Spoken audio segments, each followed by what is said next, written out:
Mari kita tunduk kepala berdoa. Bapa yang di surga, kami berkumpul lagi untuk mempelajari firman-Mu yang suci. Firman yang pasti untuk masa akhir ini. Dan Bapa, kami memohon apabila kami membuka firman-Mu, agar Roh Suci menyertai kami untuk menuntun pikiran kami. Jalan kami bukanlah jalan-Mu dan jalan-Mu bukanlah jalan kami. Oleh karena itu, agar kami bisa mengerti Engkau, kami memerlukan pewahyuan khusus. Sebab itu kami memohon kehadiran-Mu. Dan terima kasih karena telah mendengar doa kami. Sebab kami mohon dalam nama Yesus. Amin. Roh Kudus telah turun pada hari Pentakosta. Dan pergerakan kekristenan berkembang pesat bagai rumput kering yang terbakar. Bahkan di Kisah Para Rasul 6 ayat 7. Kita temukan gambaran bahwa banyak umat dan imam-imam meninggalkan Yudaisme. Dan mereka bergabung dengan gerakan kekristenan. Dikatakan di sana, firman Allah makin tersebar. Dan murid-murid pun makin bertambah banyak di Yerusalem. Dan banyak juga imam-imam menjadi pengikut iman tersebut. Dengan kata lain, para penatua dan kaum awam sama-sama bertobat menjadi Kristen. Alkitab katakan bahwa salah satu alasan perkembangan yang luar biasa ini adalah hasil kerja Stefanus, salah satu dari ketujuh orang diakon. Di Kisah Para Rasul 6 ayat 8 kita diberitahu bahwa Stefanuslah yang berperan dalam mengembangkan gereja. Dikatakan di sana, dan Stefanus, yang penuh dengan karunia dan kuasa, mengadakan mujizat-mujizat dan tanda-tanda di antara orang banyak. Sedemikian pesatnya pertumbuhan kekristenan itu, sehingga Yudaisme merasa sangat terancam. Bahkan ada satu orang yang khususnya merasa sangat terusik. Dia adalah seorang muda yang merupakan kader yang menjanjikan bagi Yudaisme. Tampaknya dia memiliki masa depan yang cemerlang. Dia masih muda, bersemangat dan pantang mundur. Namanya adalah Saulus dari Tarsus. Nah, Saulus ini berpandangan sempit. Dia yakin bahwa Tuhan telah memilih bangsa Yahudi secara tanpa syarat dan tidak bisa dibatalkan. Dan celakalah orang yang meragukan fakta tersebut. Anda lihat, bagi Saulus dari Tarsus bahwa mempertahankan Yudaisme adalah prioritas nomor satu dalam daftarnya. Yudaisme harus dipertahankan dengan harga mati. Kita ketahui dari Kisah Para Rasul 22 ayat 3 dan di sini Rasul Paulus membeberkan latar belakang yang diwarisinya. Dia berkata, "Aku sesungguhnya asli orang Yahudi, dilahirkan di Tarsus di tanah Kilikia, tapi dibesarkan di kota ini, berguru kepada Gamaliel." Berarti dia seorang guru besar, dididik ketat sesuai hukum Taurat nenek moyang kita, dan sangat bersemangat membela Allah, sama seperti kamu semua sekarang. Maka disinilah kita dapati Saulus dari Tarsus membeberkan latar belakang bangsa Yahudinya. Nah, Saulus hendak mempertahankan keberadaan Yudaisme. Dengan alasan yang sama itulah, sehingga orang Yahudi menggiring Yesus ke kayu salib, hendak mempertahankan Yudaisme. Bahkan di Yohanes 11 ayat 47-50 kita temukan Imam Besar Kayafas berbicara di depan Sanhedrin. Dan dia menjelaskan mengapa mereka perlu menyingkirkan Kristus. Ada alasan istimewa yang menyangkut keamanan nasional. Dengan kata lain, kelangsungan eksistensi bangsa Yahudi sedang terancam. Kita bisa temukan di Yohanes 11 ayat 47-50. Ini terjadi hanya beberapa bulan sebelum kematian Kristus. Lalu para imam kepala dan orang-orang Farisi mengadakan rapat mahkamah agama dan berkata, "Apakah yang harus kita lakukan? Sebab orang itu mengadakan banyak mujizat. Apabila kita biarkan dia, maka semua orang akan percaya kepadanya. Dan orang Roma akan datang dan akan mengambil kedudukan kita serta bangsa kita." Apakah yang dikhawatirkan oleh Sanhedrin? Bahwa gerakan ini nanti berkembang sedemikian besarnya, sehingga Yudaisme bakal lenyap. Perhatikan ayat 49. Dikatakan, dan seorang di antara mereka, yaitu Kayafas, yang sebagai imam besar pada tahun itu, berkata kepada mereka, "Kamu tidak tahu apa-apa? Kamu tidak berpikir bahwa lebih menguntungkan bagi kita jika satu orang yang harus mati untuk rakyat, agar seluruh bangsa kita ini tidak binasa?" Jadi perhatikan bahwa tujuan utama menyingkirkan Kristus adalah demi mempertahankan eksistensi bangsa Yahudi. Perasaan sama yang terdapat di hati Saulus dari Tarsus. Dia katakan, perkembangan dari pergerakan Kristen ini adalah ancaman bagi Yudaisme. Dan itu harus ditumpas. Di Kisah Para Rasul 26 ayat 9-11 terdapat kisah tentang Saulus dari Tarsus, sang penganiaya umat. Dikatakan dalam Kisah Para Rasul 26 ayat 9-11. Paulus sedang mengenang kembali hidupnya waktu lalu. Sesungguhnya, aku sendiri pernah beranggapan, aku harus melakukan banyak upaya untuk menentang nama Yesus dari Nazaret. Hal itu kulakukan juga di Yerusalem. Dan banyak orang kudus aku masukkan ke dalam penjara. Setelah aku memperoleh kuasa dari imam-imam kepala. Dan ketika mereka dihukum mati, aku menyetujui kematian mereka. Dan di setiap sinagog atau rumah ibadat aku sering menyiksa mereka. Dan memaksa mereka untuk menghujat. Dan dalam amarah yang meluap-luap terhadap mereka, aku menganiaya mereka, bahkan sampai ke kota-kota asing.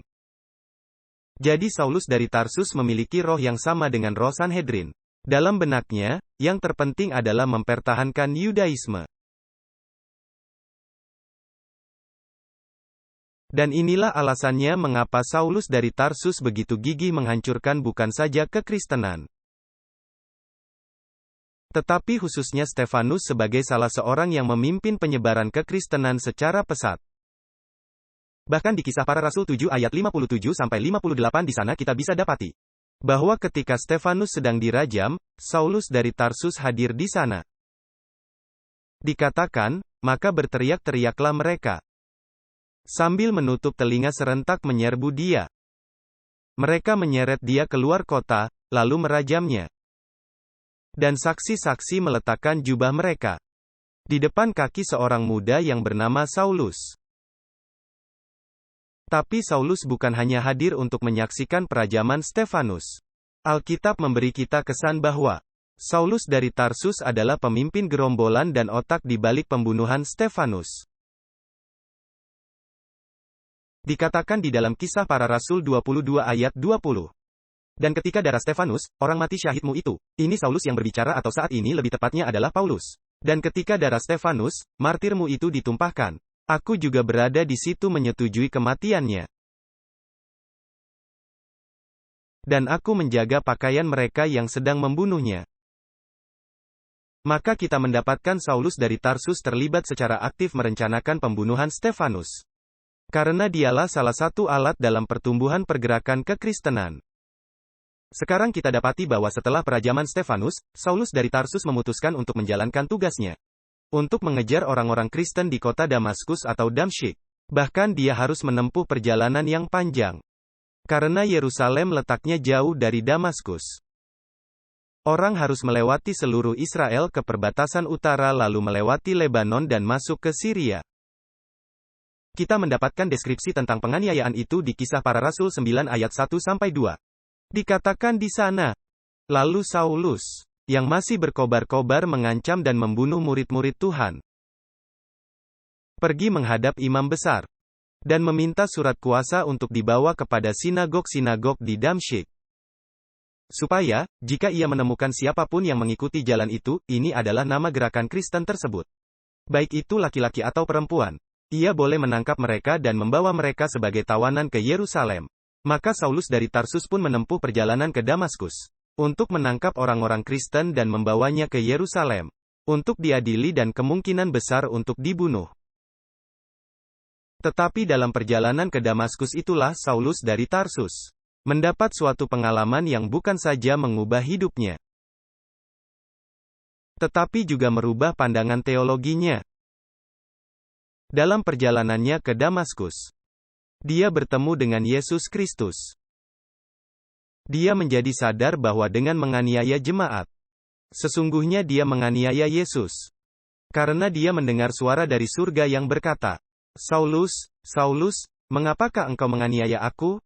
Dan dia berkata, "Siapakah engkau, supaya aku tahu siapa yang aku aniaya?" Dan Yesus berkata, "Akulah Yesus dari Nazaret yang kau aniaya itu." Dengan kata lain, menganiaya tubuhku, berarti engkau menganiaya aku. Marilah membaca tentang ini di Kisah Para Rasul 9 ayat 3-6. Dalam perjalanannya ketika sudah dekat Damsyik, tiba-tiba cahaya memancar dari langit meliputi dia. Lalu ia rebah ke tanah dan mendengar suara yang berkata kepadanya, "Saulus, Saulus, mengapakah engkau menganiaya aku?" Jawab Saulus, "Siapakah engkau, Tuhan?" Lalu Tuhan berkata, "Akulah Yesus yang kau aniaya itu. Beratlah bagimu untuk menendang tongkat penggiring." Itu artinya dia sedang melawan hati nuraninya. Ayat 6, maka dengan gemetar dan terkejut, dia berkata, "Tuhan, apa yang engkau mau aku perbuat?" Alkitab berkata, dia dikirim untuk menemui orang yang bernama Ananias. Dan Ananias bertemu dengan Saulus dari Tarsus di rumah seseorang yang bernama Yudas. Nah, saya mau Anda perhatikan kelanjutan kisah ini. Di dalam Kisah Para Rasul 9 ayat 15-17, di sini Lukas menceritakan kisah perjalanan Damaskus. Dikatakan di sana, tetapi firman Tuhan kepadanya, maksudnya kepada Ananias, "Pergilah." Dan konteksnya menunjukkan bahwa dia harus pergi ke rumah Yudas. Tetapi firman Tuhan kepadanya, "Pergilah. Sebab orang ini, maksudnya Saulus dari Tarsus, adalah bejana pilihanku. Untuk membawa namaku kepada raja-raja dari bangsa-bangsa lain dan umat Israel. Karena aku akan menunjukkan kepadanya betapa banyak penderitaan yang harus ia tanggung oleh karena namaku." Lalu pergilah Ananias ke situ dan masuk ke rumah itu sambil menumpangkan tangannya ke atas Saulus. Katanya, "Saudara Saulus, Tuhan Yesus yang telah menampakkan diri kepadamu di jalan ketika engkau datang, telah menyuruh aku kepadamu supaya engkau dapat melihat lagi, dan dipenuhi dengan Roh Kudus." Dan seketika itu juga seolah-olah selaput gugur dari matanya, sehingga ia langsung dapat melihat lagi. Dan ia bangun lalu dibaptis. Nah, dengarkan, dia bukan hanya dapat melihat kembali. Selaput yang terlepas dari matanya adalah selaput prasangka buruk. Sekarang dia bisa melihat bahwa umat Tuhan adalah mereka yang menerima Yesus Kristus sebagai Juru Selamat dan Tuhan. Nah, di kitab Galatia 3 ayat 26-27, kita temukan suatu konsep yang sangat penting. Dikatakan di sana, semua yang dibaptis dalam Kristus telah mengenakan Kristus. Nah, kita sudah tahu bahwa Saulus dari Tarsus telah dibaptis. Jadi siapa yang dikenakan oleh Saulus dari Tarsus? Dia mengenakan Yesus Kristus. Nah, ada konsep penting yang lain. Di dalam kitab Galatia 3 ayat 15-16, kita dapati bahwa Rasul Paulus berkata, bahwa janji itu diberikan kepada Abraham dan keturunannya. Dan di sana Rasul Paulus menulis setelah pertobatannya, berkata, bahwa ayat itu tidak berkata, kepada keturunan-keturunannya, yang berarti banyak. Tetapi kepada keturunanmu, yaitu Kristus. Dengan kata lain, benih Abraham adalah satu orang. Dan satu orang tersebut adalah siapa? Yesus Kristus. Yesus adalah benih Abraham. Tetapi sekarang saya mau Anda perhatikan, bahwa mereka yang berada di dalam Kristus melalui baptisan, seperti Saulus dari Tarsus, sekarang menjadi keturunan Abraham melalui Yesus. Perhatikan Galatia 3 ayat 29. Dikatakan, dan jikalau kamu adalah milik Kristus, maka kamu juga adalah keturunan Abraham, dan berhak menerima sesuai janji Allah. Apa maksudnya menjadi keturunan Abraham? Apakah itu berarti Anda berdarah Yahudi? Tidak. Apakah itu berarti kita bermukim di Israel? Tidak. Apakah itu berarti marga Anda Goldberg? Tentu saja tidak. Di sini dikatakan, mereka yang berada di dalam Kristus adalah apa? Adalah keturunan Abraham. Jika kita milik Kristus, kita keturunan Abraham. Artinya jika kita bukan milik Kristus, kita bukan keturunan Abraham. Ini adalah konsep sangat penting yang kita akan telusuri. Jadi ketika Saulus dari Tarsus dibaptis, dia dibaptiskan ke dalam Kristus, dia dijadikan satu dengan Kristus. Dan melalui Kristus dia menjadi keturunan Abraham. Dia bukan keturunan Abraham sebelum bergabung dengan Yesus Kristus. Nah, pengalaman di jalan ke Damaskus ini mengubah secara total pusat pandang Saulus dari Tarsus. Perhatikan Kisah Para Rasul 9 ayat 22. Di sini dikatakan, akan tetapi Saulus semakin besar pengaruhnya. Dan ia membingungkan kaum Yahudi yang tinggal di Damsyik. Karena ia membuktikan, bahwa Yesus adalah, apa? Yaitu Kristus. Apa arti kata Kristus? Artinya, Sang Mesias. Dengan kata lain, sekarang tujuan Saulus dari Tarsus adalah untuk membuktikan bahwa Yesus Kristus adalah apa? Adalah Sang Mesias. Belakangan di kitab Filipi, Rasul Paulus menggambarkan pengalaman pertobatannya dan perubahan pusat pandangannya, perubahan teologinya. Perhatikan Filipi 3 ayat 3-11. Filipi 3 ayat 3-11. Di sini dia berkata, karena kita inilah yang bersunat itu, yang beribadah kepada Allah dalam roh. Siapakah yang orang bersunat? Mereka yang bagaimana? Yang beribadah kepada Allah oleh roh. Dan tidak bersandar pada hal-hal lahiriah. Nah, jika kita tidak bersandar pada lahiriah, tentu bukanlah orang Yahudi lahiriah. Kata Paulus, sekalipun aku juga punya alasan untuk menaruh percaya hal-hal lahiriah.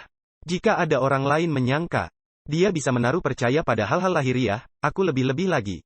Aku, disunat pada hari ke-8. Dari bangsa Israel. Dari suku Benyamin.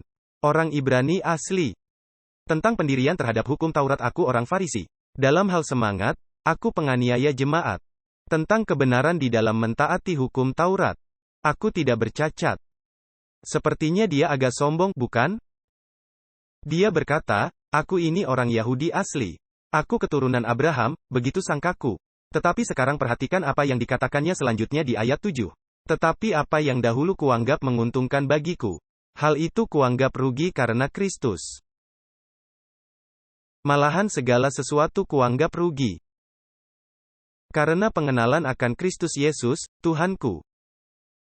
Oleh karena dialah aku telah melepaskan semuanya itu, dan menganggapnya sampah, supaya aku memperoleh Kristus dan berada dalam Dia. Bukan dengan kebenaranku sendiri, yang dibanggakan oleh orang Yahudi menurut perjanjian baru. Bukan dengan kebenaranku sendiri karena mentaati hukum Taurat. Melainkan kebenaran melalui iman kepada Kristus. Yaitu kebenaran yang Allah anugerahkan melalui iman. Mengenal Dia dan kuasa kebangkitannya. Dan persekutuan dalam penderitaannya. Aku menjadi serupa dalam kematiannya. Supaya aku akhirnya beroleh kebangkitan dari antara orang mati. Apakah perubahan pusat pandangannya yang terjadi dalam teologi Saulus? Sebelumnya, teologinya berpusat pada bangsa Israel. Sekarang bagaimanakah teologinya? Berpusat pada Kristus. Paulus berkata, segala sesuatu yang pernah aku anggap penting, kebangsaan Yahudiku, kuanggap sampah. Supaya aku boleh mendapatkan Kristus. Dengan kata lain, Kristus adalah segala-galanya. Dan waktu aku menerima Kristus, aku menjadi keturunan Abraham yang sejati. Dan Anda tahu Alkitab mengatakan bahwa Rasul Paulus sedemikian mengasihi Kristus sehingga dia rela menderita apa saja demi menerima Dia. Perhatikan di 2 Korintus 11 ayat 22-28 di mana Rasul Paulus menggambarkan semua penderitaan yang dialaminya. Yang dialaminya karena telah menerima dan mengabarkan Kristus. Dia berkata, apakah mereka orang Ibrani? Aku juga orang Ibrani. Apakah mereka orang Israel? Aku juga. Apakah mereka keturunan Abraham? Aku juga keturunan Abraham. Apakah mereka pelayan Kristus? Lalu dia berkata, aku sekarang bicara seperti orang bodoh. Aku lebih-lebih lagi. Dalam berjerih payah, aku lebih banyak. Didera di luar batas. Lebih sering di dalam penjara. Kerap kali dalam bahaya maut. 5 kali aku disesa orang Yahudi, setiap kali 40 kurang 1 pukulan. 3 kali aku didera, 1 kali aku dilempari dengan batu. 3 kali mengalami karam kapal. Sehari semalam aku terkatung-katung di tengah laut. Dalam perjalananku aku sering diancam bahaya banjir dan bahaya penyamun. Bahaya dari pihak orang-orang Yahudi. Bahaya dari pihak orang-orang bukan Yahudi, bahaya di kota. Bahaya di padang gurun, bahaya di tengah laut. Bahaya dari pihak saudara-saudara palsu. Aku banyak berjerih lelah dan bekerja berat, kerap kali aku tidak tidur. Aku lapar dan dahaga, kerap kali aku berpuasa, kedinginan dan tanpa pakaian. Dan, dengan tidak menyebut banyak hal lain lagi, urusanku sehari-hari, yaitu untuk memelihara semua jemaat-jemaat. Apakah Saulus benar-benar menjadi percaya kepada Yesus Kristus? Apakah teologinya sekarang berpusat pada Israel? Sama sekali tidak. Dia berkata, keyahudian itu tidak ada artinya di luar Yesus. Seseorang bukanlah keturunan Abraham hanya oleh darah garis keturunan. Seseorang adalah keturunan Abraham di dalam Kristus melalui baptisan. Karena jika kita berada di dalam Kristus, maka kita adalah keturunan Abraham. Jadi pada dasarnya yang dikatakan Rasul Paulus adalah, orang-orang Yahudi yang menolak menerima Kristus bukanlah keturunan Abraham. Kita akan melanjutkan topik ini nanti. Nah, Alkitab memberitahukan kepada kita, bahwa bukan hanya Saulus dari Tarsus, tapi semua penulis kitab perjanjian baru juga. Dengan jelas mengatakan bahwa Tuhan bukannya memiliki dua umat, kaum Yahudi dan umat jemaat, dan bahwa Tuhan memiliki satu rencana buat orang Yahudi dan rencana lain untuk gereja. Ini adalah ide yang muncul dalam 150 tahun yang terakhir di dunia Kristen. Bahwa Tuhan punya satu rencana bagi gerejanya, yang akan diangkat ke surga selama 7 tahun sebelum masa kesusahan besar. Dan mereka akan berada di surga. Lalu umat Yahudi akan ditinggalkan di dunia, dan memulihkan upacara-upacara kurban. Dan mereka akan mengalami masa kesusahan besar. Alkitab mengajarkan dan khususnya Rasul Paulus, bahwa Tuhan hanya memiliki satu umat yang sejati. Dan bahwa umat itu ditentukan oleh penerimaan atau penolakannya terhadap Yesus Kristus sebagai Juru Selamat dan Tuhan. Nah, saya mau Anda perhatikan pertama-tama kita akan lihat daftar ayat-ayat yang menunjukkan bahwa Tuhan hanya memiliki satu umat. Yohanes 10 ayat 16. Di sini Yesus yang berbicara dan saya mau Anda perhatikan apa katanya. Yohanes 10 ayat 16, Yesus berkata di sini, ada lagi padaku domba-domba lain, yang bukan dari kandang ini. Apa yang dia maksudkan, kandang ini? Apa yang dia maksudkan, kandang ini? Maksudnya umat Yahudi. Karena dia utus ke domba-domba yang hilang dari umat Israel. Kita sudah membaca ini. Maka dia berkata, aku memiliki domba-domba yang lain yang bukan dari kandang ini. Domba-domba itu harus kubawa juga. Dan mereka akan mendengar suaraku. Dan akan ada dua kawanan dengan satu gembala. Bukan demikian. Satu kawanan dan satu, apa? Satu gembala. Nah, mungkin Anda bertanya apakah Yesus berbicara mengenai orang non-Yahudi ketika dia berkata bahwa ada domba-domba lain yang bukan berasal dari kandang ini. Marilah kita baca Yohanes 11 ayat 51-52. Marilah kita baca kitab Yohanes 11 ayat 51-52. Setelah Kayafas berkata bahwa lebih menguntungkan jika satu orang mati agar seluruh bangsa tidak binasa. Perhatikan apa yang dikatakan di Yohanes 11 ayat 51. Hal yang dikatakannya bukan berasal dari dirinya sendiri, tapi sebagai imam besar. Pada tahun itu, ia bernubuat bahwa Yesus akan mati untuk bangsa itu. Nah, sekarang perhatikan, bangsa apa itu? Bangsa Yahudi. Bahwa dia akan mati untuk bangsa itu. Dan sekarang perhatikan, dan bukan untuk bangsa itu saja, tapi juga akan dikumpulkan menjadi satu. Anak-anak Allah yang tercerai-berai di negara lain. Apakah dia hanya akan mengumpulkan kaum Yahudi kepada dirinya? Tidak. Dia juga akan mengumpulkan orang-orang non-Yahudi kepada dirinya. Dengan kata lain, Tuhan tidak memiliki dua kawanan, satu kawanan non-Yahudi dan satu kawanan Yahudi. Dia berkata, aku akan membawa orang-orang bukan Yahudi dan akan ada satu kawanan dan akan ada satu gembala. Alkitab juga mengatakan bahwa hanya ada satu Israel. Dan Israel ini ditentukan oleh hubungannya dengan Yesus Kristus. Jika kita adalah milik Kristus, kita adalah Israel. Jika kita bukan milik Kristus, kita bukan Israel, kita bukan Yahudi. Dan Anda berkata, di mana di Alkitab dikatakan demikian? Mari kita baca tulisan Rasul Paulus, Roma 2 ayat 28-29. Roma 2 ayat 28-29. Di sini Rasul Paulus berkata, sebab yang disebut Yahudi bukanlah orang yang lahiriah Yahudi. Jadi mungkinkah seorang lahiriah Yahudi namun bukan Yahudi? Tentu saja, sebab Yahudi bukanlah orang yang lahiriah Yahudi. Juga bukan yang bersunat, sebab sunat itu adalah secara lahiriah. Tapi Yahudi sejati adalah yang, apa? Di dalam hati secara roh. Dan sunat-sunat adalah secara, apa? Adalah di dalam hati secara roh. Bukan secara harfiah, sebab orang Yahudi suka yang harafiah. Tapi mereka tidak memiliki roh. Yang pujiannya bukan dari manusia melainkan dari Allah. Mungkinkah seorang Yahudi secara lahir namun bukan orang Yahudi? Tentu saja, menurut kata Rasul Paulus. Nah, perhatikan Roma 9 ayat 6-8, ide yang sama bahwa hanya ada satu Israel sejati. Dan itu ditentukan oleh hubungan kita dengan Yesus Kristus. Roma 9 ayat 6-8. Rasul Paulus berkata, tapi bukan karena firman Allah tidak ada pengaruhnya. Sebab tidak semua Israel adalah orang Israel. Menarik bukan? Apakah semua orang Israel itu Israel? Tidak. Rasul Paulus berkata, tidak semua orang Israel itu Israel. Nah, kalau begitu, siapa yang Israel? Marilah kita baca selanjutnya. Tapi bukan karena firman Allah tidak ada pengaruhnya. Sebab tidak semua yang berasal dari Israel adalah Israel. Dan tidak semua anak-anak Abraham, oleh sebab mereka dari benih Abraham. Apakah semua keturunan Abraham itu benih Abraham?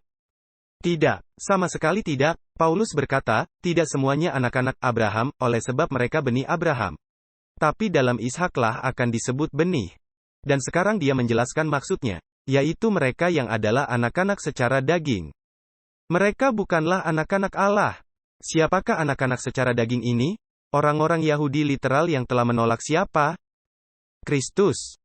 Jadi dia berkata, mereka yang adalah anak-anak secara daging. Mereka ini bukanlah anak-anak Allah. Tapi anak-anak perjanjian, yaitu janji akan seorang Mesias, yang diperhitungkan sebagai keturunan Abraham. Apakah Anda paham ini? Dengan kata lain menjadi Israel atau menjadi Yahudi tidak ditentukan secara geografis, atau secara etnis, atau secara genetika, tetapi ditentukan oleh hubungannya dengan Yesus Kristus. Perhatikan Galatia 3 ayat 16. Lalu kita akan ke ayat 26-29, kita sudah pernah menyinggung ini. Tetapi marilah kita baca sekali lagi. Dikatakan di Galatia 3 ayat 16. Dan janji itu diberikan kepada Abraham dan kepada benihnya. Dia tidak katakan kepada benih-benihnya seolah-olah dimaksud banyak orang. Tetapi hanya satu orang, dan kepada keturunanmu, yaitu Kristus. Jadi siapakah satu-satunya benih sejati Abraham? Hanya satu, Kristus. Dan Anda berkata, bukankah tadi kita baca bahwa kita adalah keturunan Abraham? Ya, benar, tetapi tidak seperti Kristus dalam pengertian utamanya. Hanya jika kita menjadi satu dengan Kristus barulah kita menjadi keturunan Abraham. Perhatikan ayat 26. Sebab kamu semua adalah anak-anak Allah. Bagaimana? Melalui iman di dalam Yesus Kristus. Karena seberapa banyak dari kamu yang dibaptis ke dalam Kristus telah mengenakan apa? Kristus. Sekarang perhatikan, tidak ada orang Yahudi atau orang Yunani. Tidak ada budak atau orang merdeka. Tidak ada laki-laki atau perempuan. Karena kamu semua adalah satu di dalam Kristus Yesus. Dan sekarang coba perhatikan. Dan jikalau kamu adalah milik Kristus, maka kamu adalah keturunan Abraham. Dan menjadi ahli waris menurut janji Allah. Jadi bagaimana caranya kita bisa menjadi keturunan Abraham? Jikalau kita adalah milik Kristus maka kita adalah keturunan Abraham. Maka, pertanyaan saya adalah, mereka yang berada di luar Kristus yaitu Yahudi secara lahiriah, apakah mereka keturunan Abraham menurut definisi Alkitab? Sama sekali bukan. Karena yang kita bicarakan adalah hubungan rohani dengan Kristus, yang menjadikan kita sebagai Yahudi rohani. Nah, Alkitab juga katakan bahwa Yesus hanya memiliki satu tubuh. Dia tidak memiliki dua tubuh, satu tubuh Yahudi dan satu lagi tubuh gereja. Dia hanya punya satu tubuh. Mari kita baca dari Efesus 2 ayat 13-18. Efesus 2 ayat 13-18. Di sini Rasul Paulus sedang menulis lagi. Dia berkata, tetapi sekarang di dalam Kristus Yesus, kamu, yang dahulu jauh, yaitu orang-orang non-Yahudi, sudah dibawa dekat. Bagaimana caranya? Oleh darah Kristus? Karena dialah damai sejahtera kita, yang telah mempersatukan kedua pihak yaitu umat Yahudi dan non-Yahudi menjadi apa? Menjadi satu, dan yang telah merubuhkan tembok pemisah. Dan dengan tubuhnya telah menghapuskan perseteruan yaitu perintah hukum yang berisi hukum upacara. Agar diciptakan di dalam dirinya. Berapa banyak manusia baru? Satu manusia baru dari keduanya. Yaitu dari Yahudi dan non-Yahudi dan itu mengadakan perdamaian. Dan agar dia boleh memperdamaikan keduanya kepada Allah. Di dalam satu tubuh melalui salib. Dengan demikian mengakhiri perseteruan itu. Dan ia datang dan memberitakan damai kepada kamu yang jauh. Dan kepada mereka yang dekat. Melalui dia kita kedua pihak, yaitu Yahudi dan non-Yahudi, beroleh jalan melalui satu roh. Kepada siapa? Kepada Bapa. Berapa banyak tubuh yang Yesus miliki? Apakah satu tubuh Yahudi dan satu tubuh non-Yahudi? Tidak. Dia memiliki hanya satu tubuh. Yang terdiri dari Yahudi dan Greka, atau Yahudi dan non-Yahudi. Perhatikan 1 Korintus 12 ayat 13. 1 Korintus 12 ayat 13. Di sini Rasul Paulus menulis, sebab oleh satu roh, kita semua telah dibaptis menjadi apa? Satu tubuh, baik orang Yahudi, maupun orang Yunani. Baik budak, maupun orang merdeka. Dan semua diberi minum dari satu apa? Satu roh. Jadi berapa tubuh yang kita bicarakan ini? Berapa roh? Satu roh. Perhatikan Efesus 3 ayat 6. Efesus 3 ayat 6. Ini adalah kabar yang indah kepada orang-orang non-Yahudi. Rasul Paulus berkata kepada orang-orang non-Yahudi, jika kamu menerima Kristus, kamu adalah Yahudi. Kamu adalah Yahudi rohani, kamu adalah Israel. Karena barang siapa berada di dalam Kristus adalah keturunan Abraham. Perhatikan apa yang dikatakan di Efesus 3 ayat 6. Yaitu bahwa orang-orang non-Yahudi turut menjadi apa? Menjadi ahli-ahli waris dari tubuh yang sama.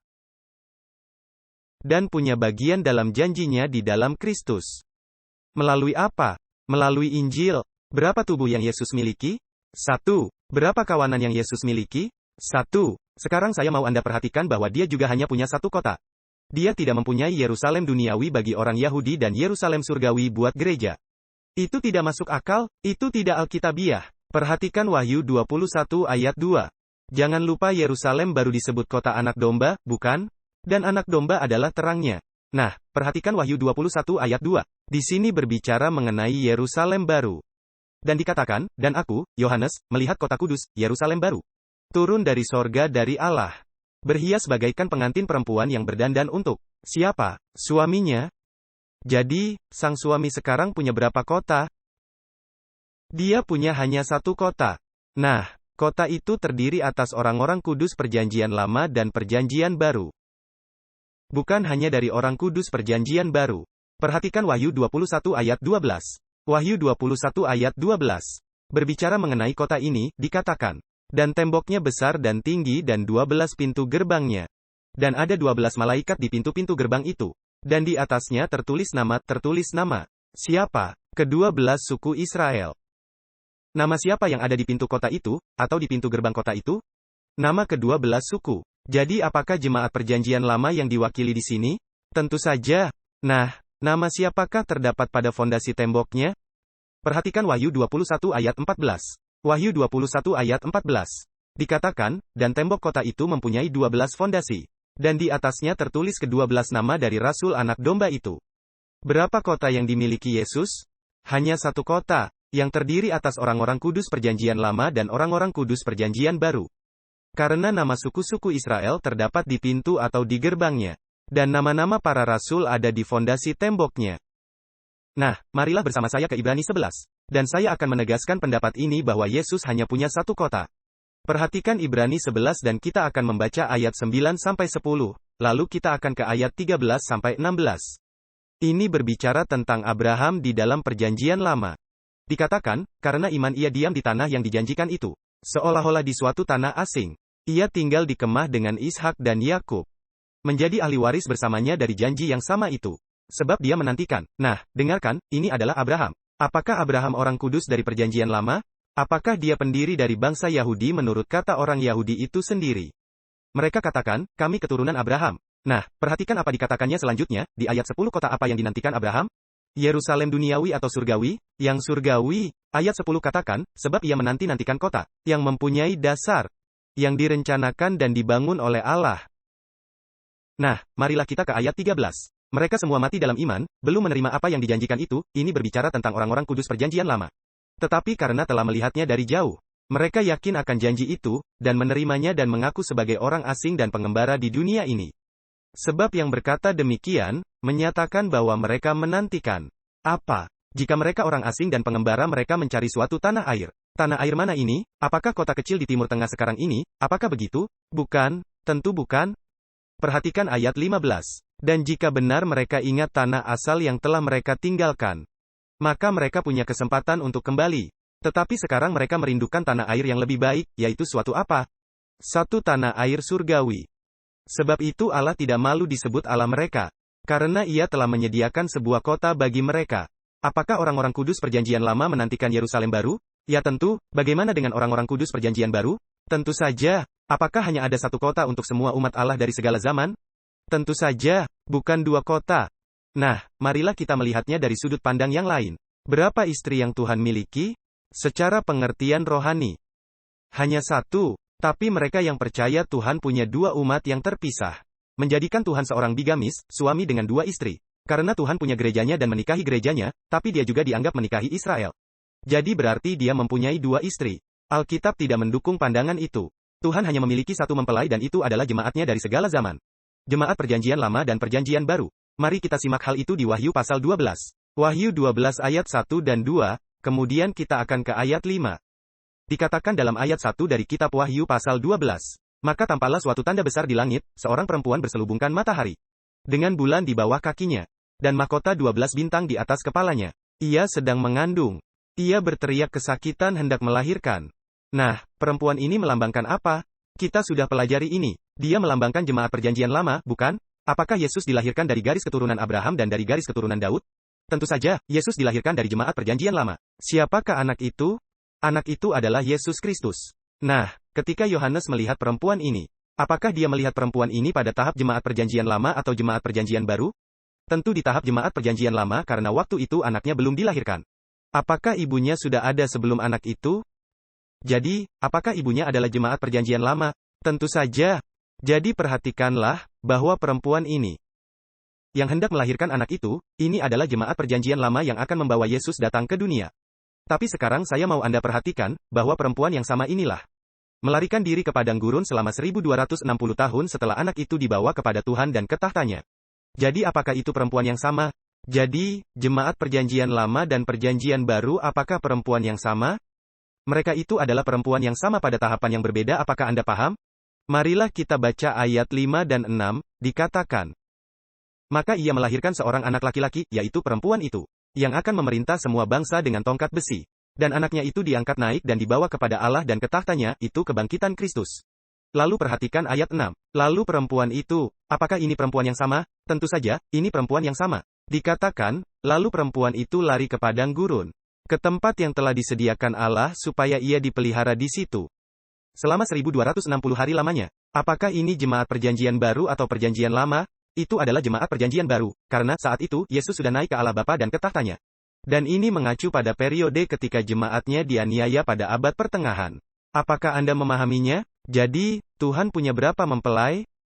Berapa orang istri yang dia miliki? Satu istri, yang terdiri dari jemaat perjanjian lama dan jemaat perjanjian baru. Yang dilambangkan dengan hanya satu orang perempuan saja. Nah, Alkitab juga berkata bahwa Tuhan juga hanya mempunyai satu pohon. Yang melambangkan semua umatnya mulai dari perjanjian lama dan baru, bangsa Yahudi dan non-Yahudi.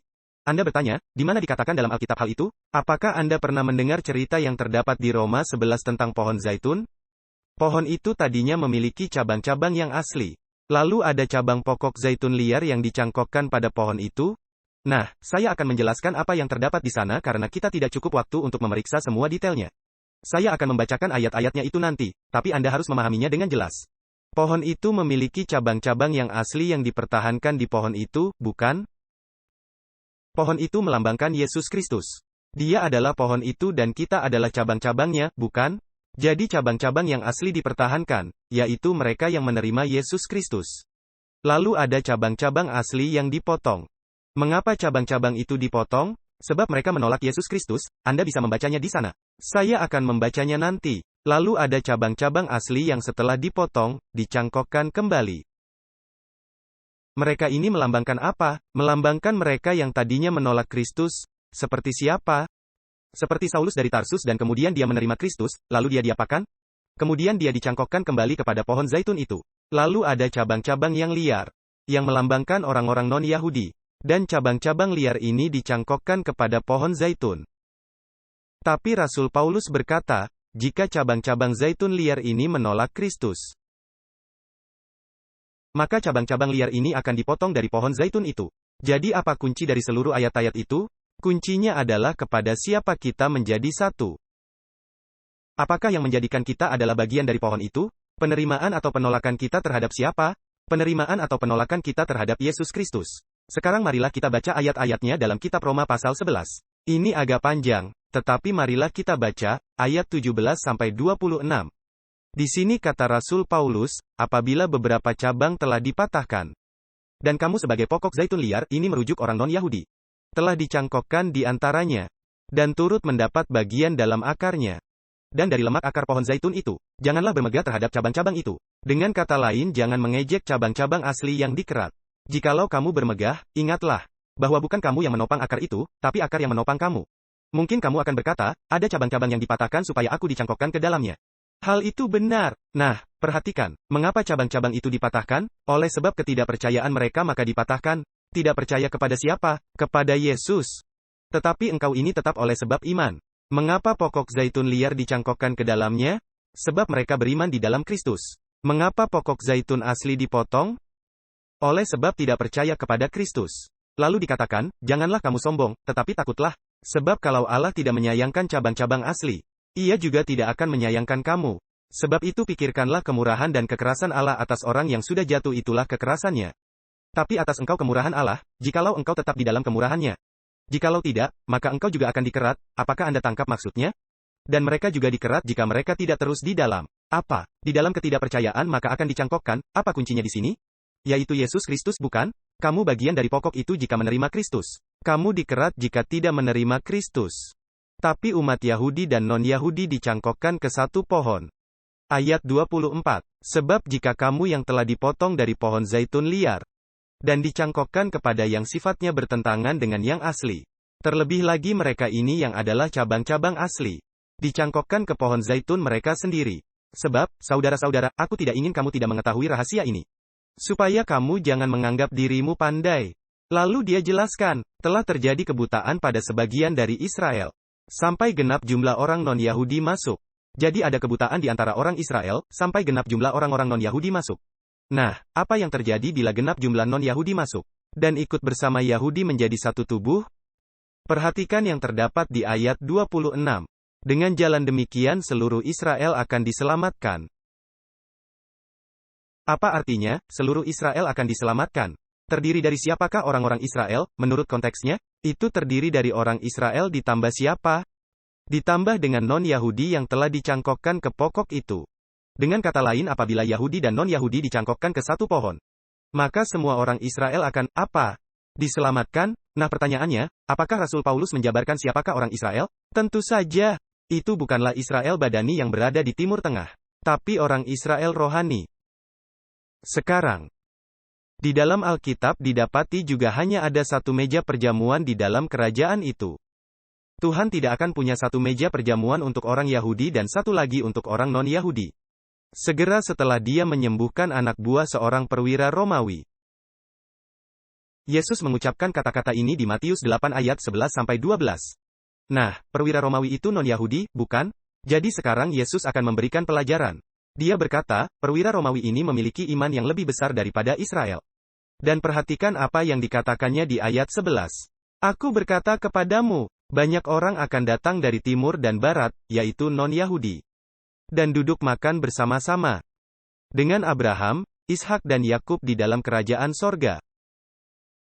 Apakah Abraham, Ishak dan Yakub orang Yahudi literal? Ya. Apakah mereka juga Yahudi rohani? Ya, karena mereka telah menerima Kristus dalam perjanjian.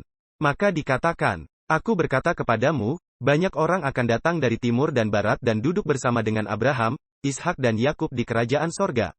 Nah, dengarkan baik-baik. Tapi anak-anak kerajaan itu, siapakah mereka ini? Bangsa Yahudi literal yang telah menolak Kristus. Tapi anak-anak kerajaan itu, akan dicampakkan ke mana? Kegelapan. Di sanalah akan terdapat ratap dan kertak gigi. Berapa orang yang akan makan di meja perjamuan? Hanyakah orang Yahudi yang akan makan di meja perjamuan? Tidak. Umat Yahudi bersama dengan siapa? Dengan non-Yahudi? Bagaimana dengan mereka yang menolak Kristus? Mereka ini tidak akan makan di meja perjamuan. Jadi sekali lagi, apa yang menjadi kuncinya? Apakah kuncinya adalah menjadi Yahudi literal, atau yang bukan Yahudi literal? Bukan. Kunci dari seluruh masalah ini adalah hubungan kita dengan siapa? Dengan Yesus Kristus. Nah, Rasul Paulus juga berkata, hanya ada satu bait suci rohani. Anda tahu, bait suci di Yerusalem saat ini sama sekali sudah tidak bermakna. Boleh saja dibangun kembali, tapi itu sama sekali tidak ada lagi makna nubuatan apapun. Ada yang mungkin berkata, bukankah Alkitab berkata bahwa Antikristus akan duduk di bait Allah dan menyatakan dirinya sebagai Allah? Ya, Alkitab memang berkata demikian. Tapi kita perlu memahami bait suci mana yang dibicarakan Rasul Paulus ini. Kebanyakan pakar teologi menganggap bahwa Paulus berbicara mengenai bait suci di Timur Tengah. Tapi bagaimana Rasul Paulus menggambarkan bait suci di mana Antikristus itu akan duduk? Disitulah kuncinya. Biarlah Paulus sendiri mengartikan maksud Paulus. Efesus 2 ayat 19-22. Efesus 2 ayat 19-22. Dan pelajaran kita berikutnya adalah tentang Antikristus yang duduk di bait Allah dan menyatakan dirinya sebagai Allah. Pelajaran hari ini adalah persiapan untuk pelajaran itu. Kita tidak akan bisa betul-betul memahami pelajaran tersebut tanpa latar belakang yang sedang kita pelajari hari ini. Efesus 2 ayat 19-22. Kata Rasul Paulus, "Demikianlah kamu bukan lagi orang asing dan pendatang." Dia berbicara kepada non-Yahudi, melainkan sesama warga dengan orang-orang kudus, dan anggota keluarga Allah. Apakah mereka menjadi anggota keluarga yang sama? Tentu saja. Dan sekarang perhatikan, yang dibangun di atas dasar dari para rasul dan para nabi. Rasul-rasul tentunya dari Perjanjian Baru dan para nabi pastinya dari mana? Perjanjian Lama, dengan Kristus Yesus sebagai apa? Batu penjuru utama, yang mengikat semuanya menjadi satu. Jadi apakah ini batu-batu fondasi yang literal ataukah fondasi manusia? Ini adalah fondasi rohani. Apakah batu penjuru utama itu batu sungguh atau apakah itu seorang manusia? Seorang manusia. Ini adalah bait suci yang rohani dengan batu penjuru yang rohani. Ayat 21. Di dalam dia seluruh bangunan, rapi tersusun, tumbuh menjadi suatu apa? Oh, tumbuh menjadi bait kudus di dalam Tuhan. Di dalam dia kamu juga turut apa? Dibangun bersama-sama, kita adalah batu-batu itu. 1 Petrus pasal 2 dikatakan, kitalah batu-batu yang dibangun di atas fondasi. Para rasul dan para nabi, dan Yesus Kristuslah batu penjuru utamanya. Coba saya tanya, apa Sekinah yang ada di dalam bait suci? Mari kita selesaikan membaca ayatnya, di ayat 22. Di dalam dia kamu juga turut dibangun bersama-sama. Menjadi tempat kediaman. Siapa? Kediaman Allah di dalam roh. Apakah jemaat memiliki Sekinah sekarang ini? Apakah jemaat memiliki Sekinah kemuliaan Tuhan? Ya, apakah kemuliaan Sekinah itu? Itu adalah Roh Kudus, kita tidak melihatnya. Tetapi dia hadir di dalam jemaat. Apakah Anda paham? Bagi Rasul Paulus, bait Allah itu apa? Apakah bait Allah itu gedung literalnya yang ada di Timur Tengah? Yang akan dibangun kembali sehingga bakal ada bait suci yang ketiga? Tentu saja tidak. Bagi Rasul Paulus, bait Allah itu apa? Itu adalah jemaat yang didirikan di atas tulisan para nabi dan para rasul. Dengan Yesus Kristus sebagai batu penjuru utamanya. Jadi ketika Alkitab berkata bahwa Antikristus akan duduk di bait Allah dan menyatakan dirinya sebagai Allah. Kemana kita seharusnya mencari Antikristus ini? Kita harus mencarinya sedang duduk di mana? Di dalam jemaat Kristen? Bukan di bait Allah literal yang di Yerusalem. Apakah Anda bisa paham? Nah, Alkitab juga mengatakan bahwa semua orang tebusan akan menyanyikan lagu yang sama. Baik Israel literal atau Israel badani maupun Israel rohani. Perhatikan apa yang akan kita temukan di Wahyu 15 ayat 3-4. Wahyu 15 ayat 3-4. Orang suci Perjanjian Lama dan Perjanjian Baru akan menyanyikan lagu yang sama. Perhatikan, di sini diceritakan tentang 144.000 dan dikatakan, mereka menyanyikan nyanyian. Siapa? Nyanyian Musa, itu tokoh Perjanjian Lama. Musa, hamba Allah dan nyanyian. Siapa? Nyanyian anak domba, bunyinya, besar dan ajaib segala pekerjaanmu ya Tuhan, Allah, yang Maha Kuasa. Adil dan benar segala jalanmu, ya Raja semua orang saleh. Siapakah yang tidak takut padamu, ya Tuhan dan yang tidak memuliakan namamu? Sebab engkau saja yang kudus karena semua bangsa akan datang dan sujud menyembah engkau. Sebab telah nyata keadilan segala penghakimanmu. Jadi berapa lagu akan dinyanyikan umat tebusan? Ada lagu Perjanjian Baru dan lagu Perjanjian Lama? Tidak, satu nyanyian saja, nyanyian Musa. Dia adalah tokoh Perjanjian Lama dan nyanyian siapa? Nyanyian anak domba. Dia adalah tokoh Perjanjian Baru. Dengan kata lain, semua orang tebusan akan menyanyikan satu lagu. Alkitab juga mengatakan kita semua hanya akan memiliki satu Bapa. Perhatikan Galatia 3 ayat 26. Galatia 3 ayat 26. Apa yang menentukan apakah kita adalah anak-anak Tuhan atau bukan? Dengarkan baik-baik apa kata Alkitab. Bukan saya yang katakan, tapi Alkitab. Dikatakan, sebab kamu semua adalah anak-anak Allah. Melalui iman di dalam Yesus Kristus. Bagaimana kita menjadi anak-anak Allah? Melalui iman di dalam Yesus Kristus. Bagaimana kalau kita tidak memiliki iman dalam Kristus Yesus? Maka kita bukan anak-anak Allah. Saya tahu ini adalah pernyataan yang keras, tetapi ini Alkitabiah. Perhatikan Yohanes 1 ayat 12-13 di mana ide ini dilanjutkan. Yohanes 1 ayat 12-13. Dikatakan di sana, tetapi semua orang yang menerimanya, maksudnya Yesus. Kepada mereka diberinya kuasa supaya menjadi, apa? Anak-anak Allah. Yaitu kepada mereka yang percaya dalam namanya. Yang diperanakkan bukan dari darah. Juga bukan kehendak daging. Juga bukan kehendak laki-laki, melainkan dari, siapa? Dari Allah. Jadi apa yang membuat kita menjadi anak Allah? Kelahiran kita secara fisik atau kelahiran kita secara rohani? Kelahiran secara rohani dan fakta bahwa kita menerima Kristus. Karena dikatakan, semua orang yang menerimanya, kepada mereka diberinya kuasa supaya menjadi anak-anak Allah. Nah, sekarang dengarkan bagaimana cara kerjanya. Satu-satunya anak Allah yang sejati adalah Yesus Kristus. Karena dialah satu-satunya yang setia. Alkitab katakan, kita adalah anak-anak yang harus dimurkai. Yesus bahkan selanjutnya berkata, kamu berasal dari bapamu iblis. Karena kita lahir terpisah dari Tuhan. Dan bahwa kita dibuahi dalam dosa, menurut Alkitab. Dan kita harus bertobat, kita harus menerima Kristus. Setelah itu kita akan dicangkokkan kepada keluarga Tuhan. Nah, satu-satunya yang layak disebut anak Allah adalah Yesus Kristus. Tetapi ketika saya menerima Yesus Kristus sebagai juru selamat saya menjadi saudara laki-lakinya. Atau kalau perempuan maka Anda menjadi saudara perempuannya.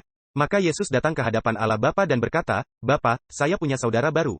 Dan Bapa berkata, oh, ya, siapa namanya, Pastor Stephen Bohr? Bapa berkata, nah, jika dia itu saudaramu, dia menjadi anakku juga. Itulah maksud Yesus ketika dia berkata, Akulah jalan dan kebenaran dan hidup. Tidak seorang pun yang datang kepada Bapa, kecuali melalui aku. Jadi, jika kita adalah seorang Yahudi literal, tetapi kita menolak Yesus Kristus. Menurut definisi Alkitab, maka kita bukan anak Tuhan. Berarti, kita anak Tuhan yang berdasarkan penciptaan, tapi bukan berdasarkan penebusan. Nah, marilah kita ke Yohanes 8 ayat 32-44. Di sini Yesus sedang bercakap-cakap dengan orang-orang Yahudi badani. Dan ini sangat signifikan. Dikatakan di sini, dan kamu akan mengetahui kebenaran. Dan kebenaran itu akan memerdekakan kamu. Jawab mereka, kami adalah keturunan Abraham. Sebenarnya adalah, benih Abraham, kata yang sama dipakai di Galatia pasal 3. Maka mereka pun berkata, kami adalah benih Abraham. Dan tidak pernah menjadi budak siapapun. Bagaimana engkau dapat berkata, kamu akan dimerdekakan? Yesus menjawab mereka, sesungguhnya aku berkata kepadamu siapa yang berbuat dosa, adalah hamba dosa. Dan seorang hamba tidak selamanya tinggal di rumah, tapi seorang anak tetap tinggal di rumah. Jadi jika anak yang memerdekakan kamu, maka kamu baru benar-benar merdeka. Lalu Yesus berkata, aku tahu, bahwa kamu adalah keturunan Abraham. Dia berbicara secara fisik sekarang, kita bisa melihat itu. Aku tahu bahwa kamu secara fisik adalah keturunan Abraham, itu yang dia katakan. Tetapi kamu berusaha membunuhku karena firmanku tidak beroleh tempat di dalam kamu. Apa yang kukatakan apa yang kulihat dari Bapakku. Kamu perbuat apa yang kamu lihat dari bapamu. Di sini yang dimaksud Yesus bukan Abraham, saudara-saudara. Jawab mereka kepadanya, Bapa kami ialah Abraham. Dan memang Abraham bapa mereka secara fisik, tapi dia bukan bapa mereka sesungguhnya. Perhatikan katanya selanjutnya. Mereka berkata kepadanya, Abraham adalah bapa kami. Jawab Yesus, jikalau sekiranya kamu anak-anak Abraham. Artinya mereka bukan. Tentu kamu akan melakukan apa yang Abraham lakukan. Tetapi kamu mau membunuh aku. Seorang yang mengatakan kebenaran yang kudengar dari Allah. Abraham tidak berbuat demikian. Kamu pikir kamu anak-anak Abraham tapi kamu mau membunuhku. Dia, Abraham, akan merangkulku. Sekarang perhatikan apa yang dikatakannya selanjutnya. Ayat 41, kamu mengerjakan pekerjaan bapamu sendiri. Jawab mereka, kami tidak dilahirkan dari zina. Bapa kami satu, yaitu Allah. Ayat 42, kata Yesus kepada mereka, jikalau Allah adalah bapamu, padahal dia bukan bapamu. Jikalau Allah adalah bapamu, kamu akan mengasihi aku. Sebab aku berasal dan datang dari Allah. Aku datang bukan kehendakku sendiri, melainkan dia yang mengutus aku. Mengapa kamu tidak mengerti kata-kataku? Sebab kamu tidak dapat menangkap firmanku. Nah, dengarkan apa kata Yesus, ini ucapan yang serius. Kamu berasal dari bapamu, si iblis. Siapa yang menghendaki kematian Yesus? Si iblis. Apakah bangsa Yahudi juga menginginkan kematiannya? Kecuali beberapa gelintir orang saja ya. Jadi anak-anak siapakah mereka? Yesus berkata, Abraham akan bersuka cita melihat hariku, Yohanes 8 ayat 56. Jika kamu anak-anak Abraham, kamu juga akan bersuka cita. Ini yang Yesus katakan. Tapi kamu mau membunuh aku, sama seperti bapamu. Maka Yesus berkata di ayat 44. Kamu berasal dari bapamu, si iblis dan keinginan bapamulah yang kamu lakukan. Ia adalah pembunuh manusia sejak semula dan tidak hidup dalam kebenaran. Sebab di dalam dia tidak ada kebenaran. Apabila ia berkata dusta, itu bersumber dari dirinya sendiri. Sebab ia adalah pendusta dan bapa segala dusta. Kita juga sudah melihat bahwa Yesus hanya memiliki satu baju penutup dada dengan 12 batu permata. Dan ke-12 batu mewakili ke-12 suku Israel dan ke-12 rasul anak domba. Yang berasal dari perjanjian lama dan perjanjian baru. Hanya ada satu imam besar dengan 12 batu. Tidak ada yang namanya pemisahan Israel literal dari gereja. Tuhan hanya memiliki satu umat, dan itu ditentukan oleh hubungannya dengan Yesus Kristus. Tahukah Anda, apakah yang tragis terjadi saat kita mendekati akhir zaman? Bahwa kebanyakan pengkhotbah sekarang ini meyakini sama seperti yang Saulus dari Tarsus yakini sebelum pertobatannya. Mereka meloncat dari perjanjian lama ke akhir zaman tanpa melalui Yesus Kristus. Mereka katakan bahwa Tuhan telah menerima Israel badani tanpa syarat dan tak dapat dibatalkan, tidak peduli apakah mereka menerima Yesus atau tidak. Dan mereka meyakini bahwa nubuatan akan digenapi oleh Israel badani di Yerusalem literal, di bait suci yang literal. Dengan memberlakukan upacara kurban literal, dengan seorang antikristus literal, yang duduk di bait Allah literal, selama 3,5 tahun literal. Dan musuh-musuh literal akan datang dari arah utara literal dan arah selatan literal, dengan persenjataan literal. Dan akan berperang secara literal menggempur Yerusalem literal. Padahal Alkitab katakan bahwa peperangan ini adalah melawan tubuh, jemaat, Yesus Kristus. Itu akan melawan jemaatnya baik itu kepada Yahudi badani maupun non-Yahudi. Semuanya bergabung dalam satu tubuh. Apakah Anda paham? Apa yang terjadi sekarang ini? Ada nubuatan-nubuatan palsu dihotbahkan di hampir setiap mimbar di dunia Kristen. Mereka katakan kepada orang-orang, lihatlah ke Timur Tengah untuk penggenapan nubuatan. Mereka akan membangun bait suci kembali. Orang-orang Rusia dan Arab akan datang memerangi Yerusalem. Akan ada seorang antikristus yang akan duduk di bait suci. Dan dia akan memerintah selama 3,5 tahun, tapi tentu saja waktu itu jemaat tidak akan ada lagi, sebab akan diangkat ke surga. Jemaat tidak akan mengalami masa kesusahan besar. Dan sementara itu, tanduk kecil dan binatang yang berkiprah di Roma. Dan nabi-nabi palsu yang akan kita pelajari nanti. Bekerja di Amerika Serikat. Dan tidak ada orang yang melihatnya. Karena mereka mengarahkan pandangan mereka ke tempat yang salah. Bukankah ini masalah yang serius? Dengarkanlah, saudara-saudara, solusi kepada masalah Yahudi Palestina itu mudah sekali. Seandainya orang Yahudi menerima Kristus sebagai juru selamat, dan orang Palestina menerima Yesus Kristus sebagai juru selamat, konflik di Timur Tengah akan langsung berakhir. Karena mereka akan berkata, untuk apa kita berperang? Kita semuanya adalah bersaudara karena kita semua ada di dalam Kristus. Apakah Anda paham apa yang sudah kita pelajari? Hal ini sangat penting untuk yang akan kita pelajari ke depan.